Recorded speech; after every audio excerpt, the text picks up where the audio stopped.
매일경제신문 10월 2주차 소식입니다.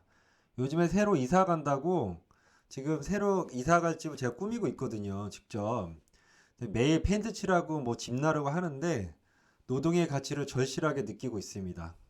공부가 더 쉬운 것 같아요. 무서운 유통신이 해갔고요. 라이브 방송가 3조로 커졌습니다. 그래서 비대면 소비 확산에 폭풍 성장하고 있고요. 모바일 방송으로 실시간 판매, 그래서 3년 내 국내 10조 규모로 확대 예상하고 있는데요. 네이버랑 카카오도 속속 참전하고 있습니다. 그러니까 뭐 홈쇼핑에서 모바일 쇼핑으로 바뀌는 거죠. 라임 펀드 판매한 증권사 CEO 중진 계획.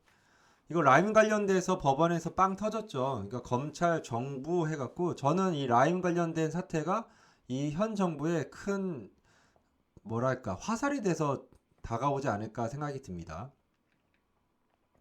금융감독원이 라인펀드 주요 판매사 3곳, 신한금융투자, KB증권, 대신증권, CEO까지 중징계를 때렸는데 이에 이제 과다하다고 반발하고 있고, 그다음에 시장 급속 위축을 우려하고 있습니다. 근데 사모펀드는 시장이 급속 위축해도 돼요.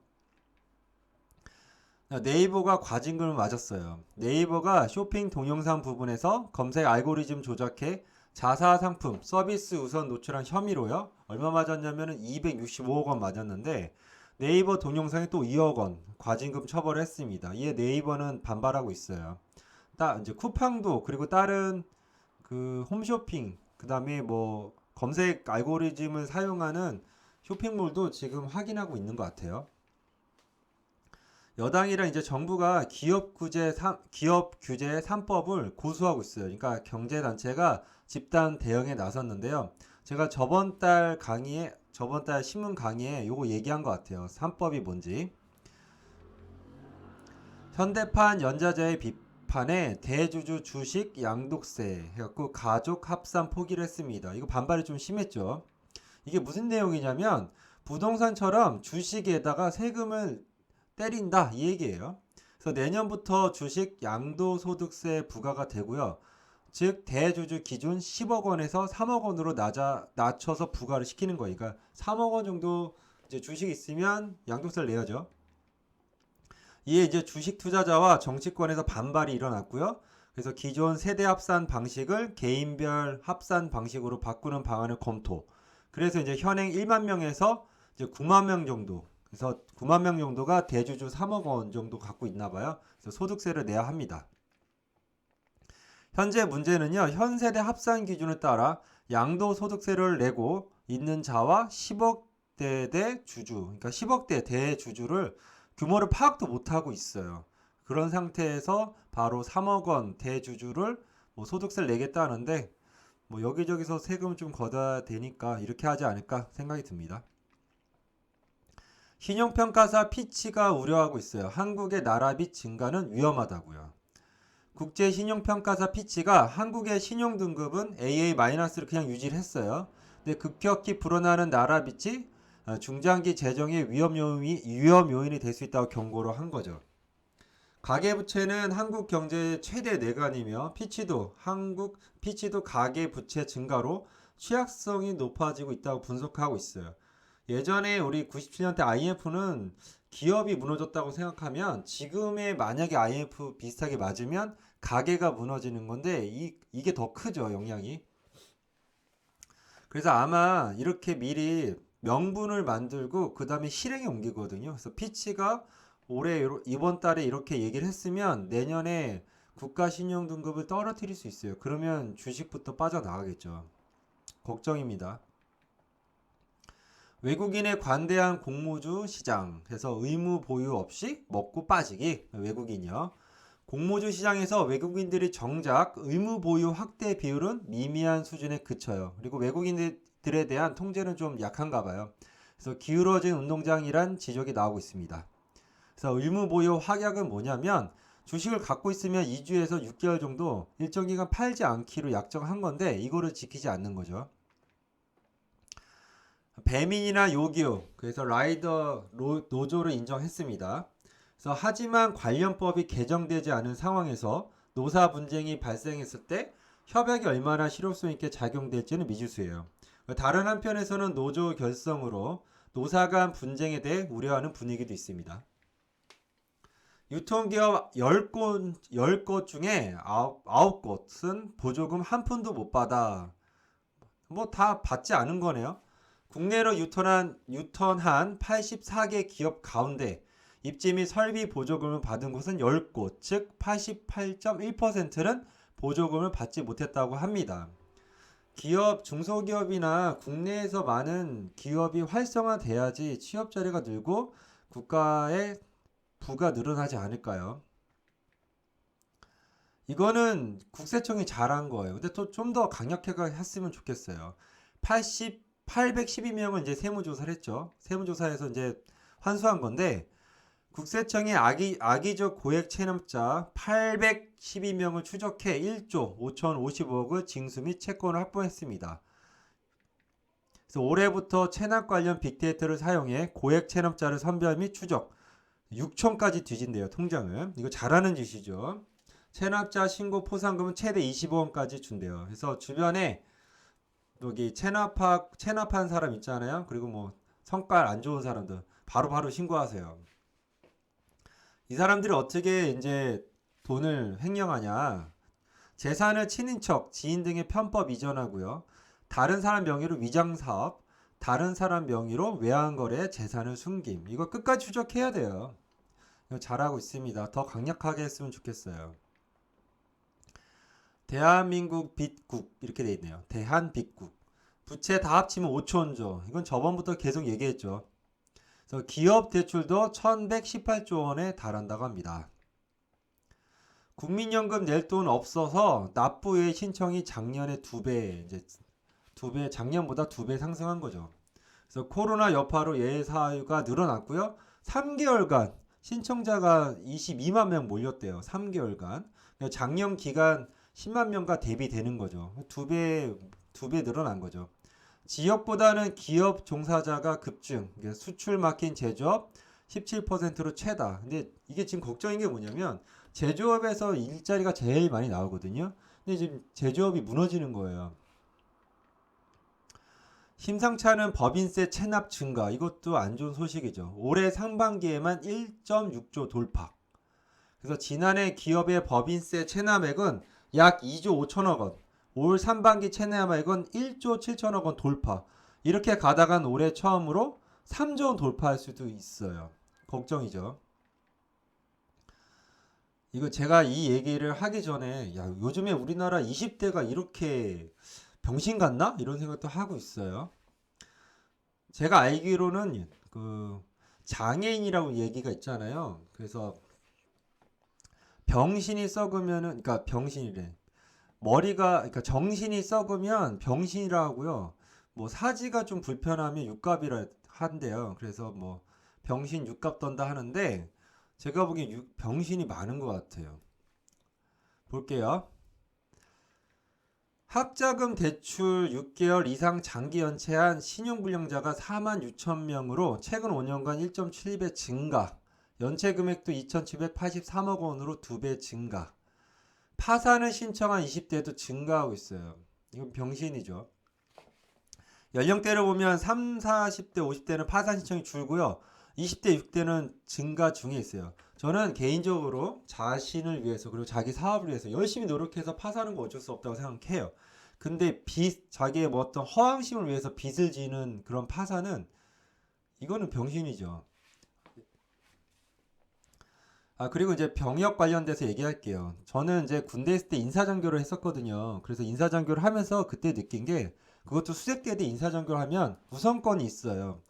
이제 신체 등급이 1등급인 애들을 먼저 뽑는 우선권이 있는데 시간이 지날수록 점점 1등급 애들을 뽑기가 힘들더라고요. 그래서 제가 그걸 보면서 야, 내가 군대 있으면 안 되겠다. 나만 잘해서 진급하는 게 아니고 병사들도 잘 만나야 되는데 점점 이상한 애들이 많이 들어오더라고요. 그래서 그때 결심했죠. 그래서 인사장교 할 때 장기 지원 안 했어요. 그래서 대의제대 했는데 잘한 것 같아요. 지금은 동기들이 많이 힘들어 하더라고요. 지금 아무튼요. 얘기하면 병역을 면탈하기 위한 행위가 해마다 증가하고 있어서 올해 8월까지 38건 적발했어요. 그래서 병역 면탈 수법 중 1위가 고의 체중 조절, 과체중 하는 거죠. 다음으로 정신질환 위장, 고위 문신, 학력 속임, 청력 질환, 척추 질환이에요. 그래서 제가 가끔 동기들이랑 얘기하다 보면은 지금 중령이거든요. 얘기하다 보면 우리 이렇게 좀 병신짓 하면 어떡하냐 하니까 이제는 그냥 계속 병원으로 보낸대요. 그러니까 나중에는 본인이 정신질환이 없는데도 정신질환자를 만들어 버리는 거예요. 본인들도 이제 관심병사를 계속 두고 있는 부담되잖아요. 그러니까 폭탄 돌리기식으로 계속 돌리는 거죠. 근데 이렇게 하는 허용하는 부모도 문제예요. 보면 점점 망가지고 있네요. 마이너스 통장 일단 땡기자. 그래서 3건 중 한 건은 20, 30대가 받았대요. 뭐 제가 요번 주 신문을 보면서 20, 30대가 요번에 많이 자살하겠구나 이런 생각 많이 듭니다. 문정부 들고 3년간 20, 30대가 이제 만든 마이너스 통장 한도액이 총 62조 넘기며 급증. 62조는 넘긴 거예요.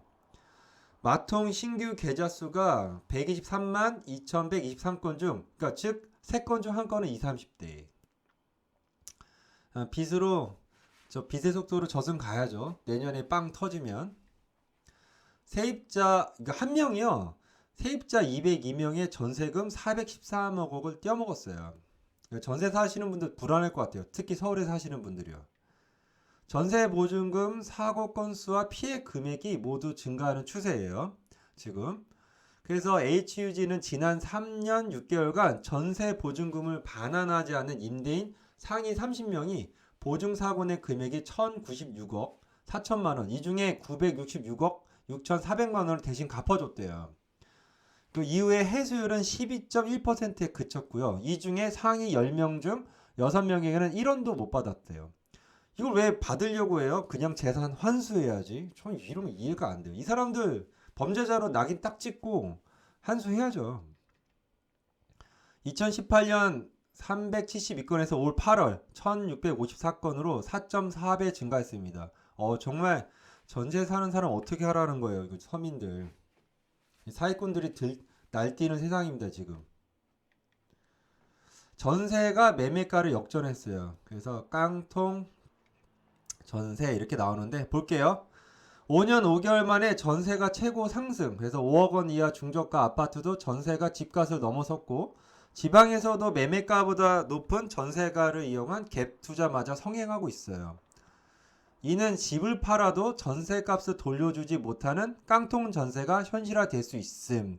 이러면 전세 못 받아요. 그러니까 지금 걱정이죠. 전세 사는 사람도 걱정이에요. 그렇다고 전세 빼갖고 집 살려도 집값이 너무 올라가니까 살 수도 없고. 이거 뭐 어떡하라는 얘기예요. 20대 빚내서 집 사고 10대는 상속받았어요. 20대는 평균 약 3억 원 정도 집을 산 것으로 나타내요. 근데 서울에서 3억 원 갖고 살 수 있는 아파트가 있나요? 빚의 절반인 1억 7천만 원은 세입자 보증금으로 20대 매입은 대부분 갭 투자였음 이렇게 나오네요. 10대는 상속이고요. 대학도 많이 썩었죠. 근로장학금 부정수급 5년간 6천 건 넘었고요. 허위 근로가 4,161건 최다.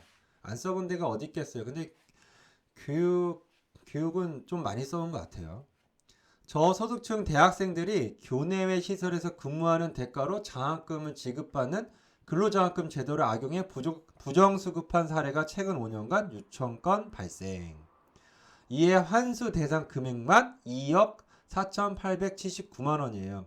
이거 돈 먹은 사람들 배부른가 봐요.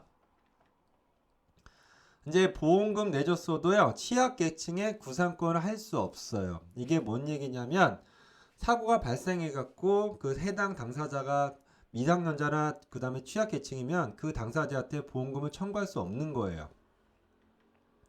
그래서 이와 함께 사회적 약자에 대해서는 소송관리위원회가 심의를 거쳐 소송을 자제하도록 유도한다는 방침이 있습니다. 근데 저는 개인적으로 사회적 약자는 뭐 구상권 청구할 수 없다고 보지만 미성년자한테까지 할 필요는 없다고 생각해요. 배추, 김치가 실종되고 있습니다. 왜 그러냐? 긴 장마와 연이은 태풍으로 배추 가격이 폭등. 그래서 김치 품귀 현상이 이어지고 있습니다. 올해 김장 못할 것 같은데요. 이게 코로나가 저는 이제 학원을 하면서 많이 느끼고 있는데요. 정말 중간이 없어지고 있어요. 공부는커녕 끼니도 거른다. 코로나에 방치되는 아이들. 그래서 코로나 원격 수업으로 인해 초중고 현장에서 교육 복지 사각지대로 내몰리는 아동 청소년이 늘고 있습니다. 원격 수업이라지만 대부분 유튜브, EBS 링크만 연결시키고요. 쌍방향 수업은 6%만 하고 있어요. 그러니까 학부모가 학교를 불신하고 선생님들을 많이 불신하고 있어요. 아이들도 선생님들 많이 무시하고 있어요. 지금 한 반에 30명 중에 한 7명은 퍼질러 자고요. 학교 가면 7명만 수업한다고 보면 되고 나머지 반은 뭐하냐? 이러고 있는 거죠. 그래서 사교육 필요성 더 커진다고 하지만 저소득층은 이것도 안 되죠.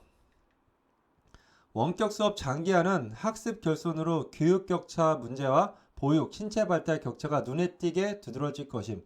코로나가 이제 3년 정도 간다는 얘기가 있어요. 저는 그러면 앞으로 내년, 내후년, 그러니까 3년 정도 지나면 중간에 없어진다고 생각합니다. 개인적으로 봤을 때. 걱정이에요, 진짜로. 결혼도 없고 출산도 없어요. 그래서 내년 5만 명 덜 낳는데요. 저도 결혼해야 되는데 이러고 있습니다. 한국 출산율은 세계 최저 수준으로 0.8명대 이하를 기록했어요. 혼인 건수는 올 7월까지 12만 6,367건으로 1982년 이후 최저입니다. 임신 14주까지 낙태가 가능하다고 합니다. 그래서 이번 주 7일 임신 이론 7일 발표된 건데요. 임신 초기인 14주까지는 낙태를 허용, 그리고 또 임신 24주까지는 성범죄 등 특정 사유가 있을 때는 임신 중절을 허용한다고 합니다. 그러나 낙태죄는 폐지되지 않은 것으로 전해졌어요. 낙태한 여성은 징역 1년 이하 또는 벌금 200만 원 이하, 낙태를 도운 의사는 징역 2년 이하 처벌입니다. 이제 썩는데 500년 걸리는 마스크, 올 국내 50억 장을 생산했네요. 근데 이게 뭐가 문제냐? 전년 대비 플라스틱 폐기물 발생량은 15% 증가했어요. 폐비닐은 11% 증가. 왜냐하면 뭐 마스크도 그렇고 대부분 택배로 많이 시키니까요. 그리고 배달도 많이 하잖아요. 그래서 문제는 플라스틱 배출량은 급증하는데 폐기물 플라스틱 가격은 떨어지고 있어요. 그러니까 수출길도 막혀 경영난에 허덕인 업체들이 수거를 포기하고 있고요. 이거는 정부가 좀 대책을 좀 해야 될 것 같아요. 지금 코로나랑 독감도 있는데 대지열병까지 걸렸어요. 또 1년 만에 대지열병 다시 발생한 거예요. 2,000마리 살처분했네요. 작년에 돼지열병으로요 43만 마리가 살처분된 거예요. 43만 마리가. 이번에 발생한 농작 두 곳부터는 약 4,000마리가 살처분 방침입니다. 근데 돼지열병은요 걸리면 기하급수적으로 퍼지거든요. 근데 이게 지금 코로나랑 독감과 돼지열병 걱정이에요. 태양간 지원금 뭉칫돈에 갈등 커진 농촌 민심.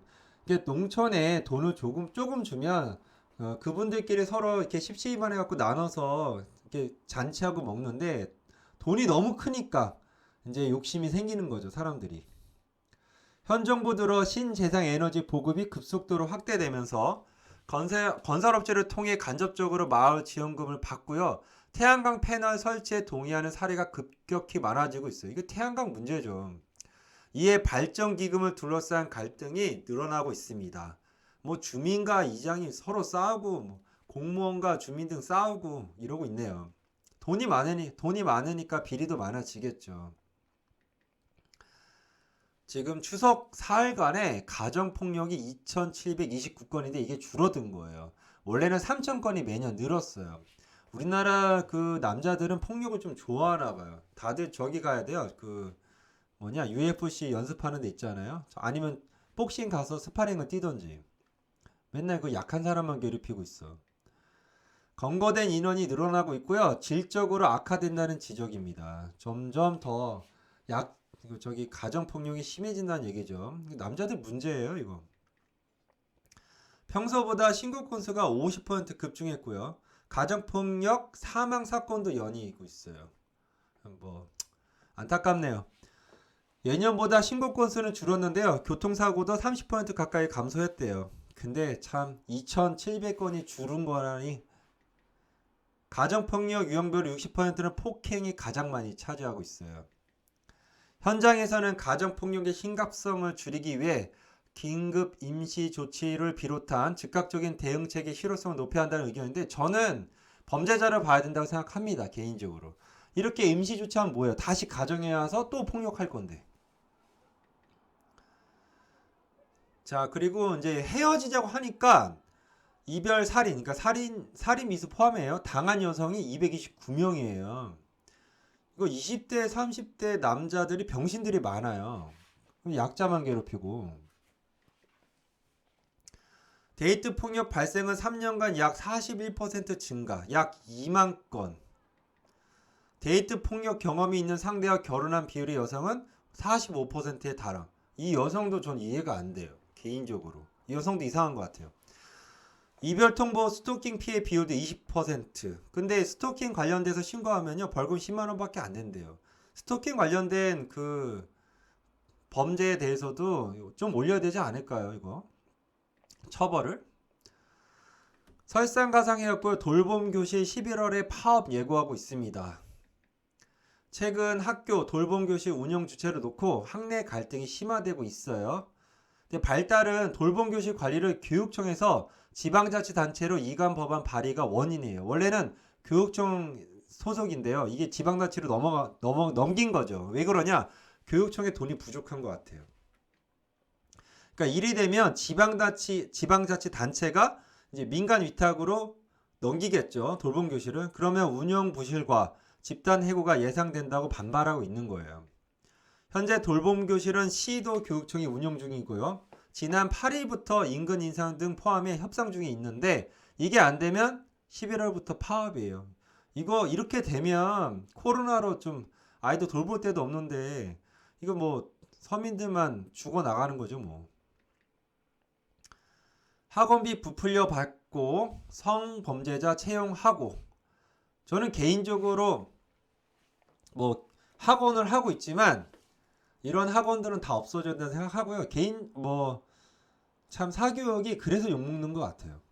교수비 위반 3년간 5천 건. 이거 서울만 얘기하는 거예요. 서울만.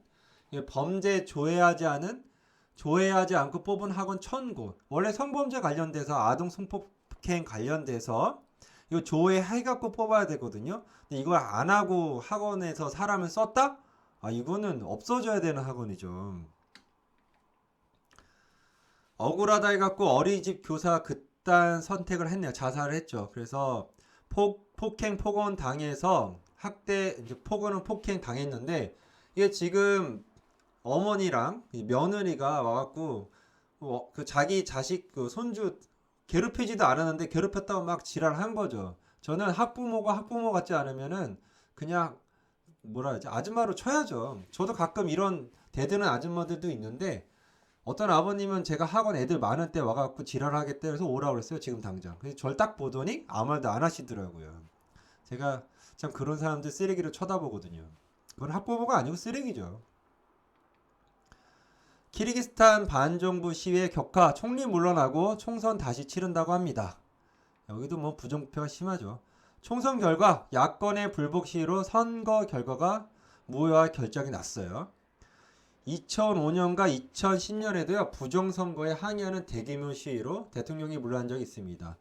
점점 사회가 투명해질수록 독재는 물러나지는 거예요. 여기 어디냐? 여기 어디냐면은 이제 신장 위구르 자치구 옆에 그리고 우즈베키스탄 옆에 가운데 있어요. 내륙 국가네요. 미국, 일본, 인도, 호주 모여서 아시아 안보 회의를 한 거예요. 근데 한국은 빼고요.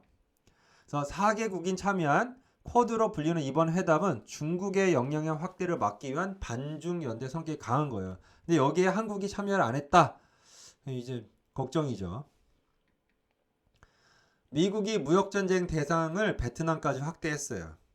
미국이 베트남의 환율 조작 행위에 대해 조사를 착수한 거죠. 이게 왜 그러냐? 중국 다음으로 베트남에 타깃된 이유, 베트남이 제일 많이 이제 무역 적자를 봐요. 베트남에 미국이. 그럼 우리나라는 얼마를 무역 적자를 보냐? 한국의 무역 적자는 이제 119억 달러 무역 적자를 보고 있네요. 마지막 소식인데요. 그 12월에 악몽 예고하고 있어요. 미국이 이 예상대로 가면 하루에 3,000명 죽을 수도 있어요. 독감과 코로나가 동시에 유행하는 트윈데믹 공포가 커지고 있습니다. 그래서 올 겨울 하루 3,000명 사망할 수 있다고 경고하고 있는 거예요. 그래서 미 질병통제예방센터는요, 코로나가 공기로 통해 감염될 수 있다고 인정한 거예요. 이거 그러면 뭐냐? 마스크도 소용없어요. 걱정입니다. 건강해야 되는데. 아무튼 다들 건강하시고요. 다음 주 또 화이팅 하십시오. 여기까지 하겠습니다. 감사합니다.